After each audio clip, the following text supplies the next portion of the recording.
am so sorry for my late reply. I had like 7 people in the comment section say yesterday, Mama Tot, you forgot to tell us about the barbecue story. And I think I still have some hair dye up here. I just had my hair redone anyway. Just overlooked that. Anyway, so here I am telling this story again. I've told y'all this, but, there might be some new people, and that's okay.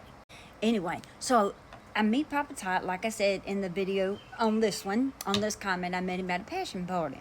Well, one of my friends ended up giving him my phone number. Now, back then, almost 20 years ago, y'all wasn't that, now you just don't be giving nobody your phone number. I think what y'all do, give people your Snap Quack and stuff.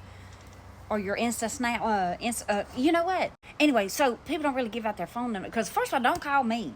Today's time, don't call me. Because I'm not finna answer nothing. Okay, so anyway, so they gave my phone number, which is fine. So I said, hello, and he said, hey, this is Derek. I met you at the passion party last night. And I was like, huh, yeah, okay. And he says, well, I'm calling to see if you'd like to go on a date with me. Said it just like that. Now, I thought about it for a second, and I did think he was cute. Of course, back then he wasn't bald-headed. He had a head full of mushroom head. I'm not kidding. His haircut was like a mushroom. Like somebody has set a black furry mushroom on his head. Papa Tot has got like the most jet black hair I've ever seen. Okay, so anyway, so I didn't like the haircut, but I thought he was cute.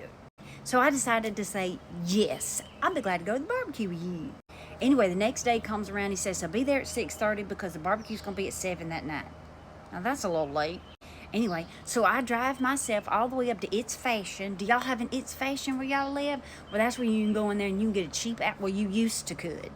You can go in there and get a cheap outfit for like $20 to $30, and you can get the shirt, the shorts or skirt, the earring. You get a pack of earrings in there for like $1.99, and you can always find some nice shoes on clearance for about $7. Anyway, I went on down to the It's Fashion and got myself a new outfit because I was like, okay, well, I'm gonna dress up for this, be a nice impression for his friends.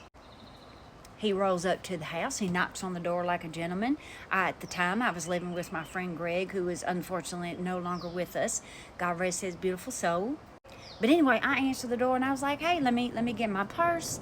I grabbed it. I literally lost my train of thought for a second. Anyway, grabbed it and I walked on out the door. Now, he walks out there and he does open the door to his Tacoma truck and I get in it. And we start going down the road. Now, the barbecue wasn't but technically like 6 minutes up the road. Small little town in Mobile called Theodore, Alabama. If you know, you know. Let me give you another blast from the past. 3 Notch Road. Okay, so anyway, we get going down 3 Notch Road, and then we turn down to this neighborhood, and I'm thinking, okay, well, there's some nice little houses in here. We turned down this other road. And it was an old trailer park. Now, I ain't dogging on a trailer park, because Lord knows I've lived in 2 or 3 of them with Papa Tot. No, 2. Anyway, so I love a good trailer park, but this one looked like ain't nobody lived in it in probably 20 years. I know I counted 1711 potholes just in the entrance of that thing, and no street lights anywhere. So we're passing by these very older mobile homes. I'm talking like older mobile homes, windows busted out, tin full roofs, I don't know. Like it looked bad, like it had been abandoned. Now, at this point, I'm getting scared because I'm thinking, I have actually gotten to the vehicle of a serial killer. And he is taking me back here, and I'm going to be left. Anyway, he goes all the way to the end of it, and I'm thinking, okay, well, it's going to be the last trailer here. Is that where we stopping? And he turns around and goes back up the entrance, and I'm like, what's happening? And he says, I don't really know what's going on. This is the address that they gave me, but ain't nobody here. I looked at him and I said, I don't think ain't nobody been here at least 20 years.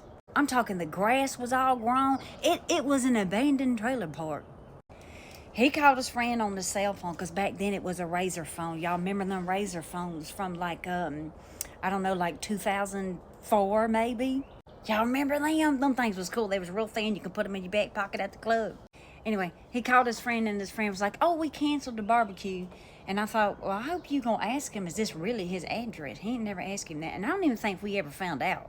But for a brief moment, I thought this is the moment where the lights went out in Georgia, but in Alabama. Anyway, he was so embarrassed. He was like, I don't really know what to do now. I done got you at the house, gonna take you to this make-believe barbecue. What would you like to do? So we just went to McDonald's and got something to eat. sat in the truck and talked for a couple hours, and there you go.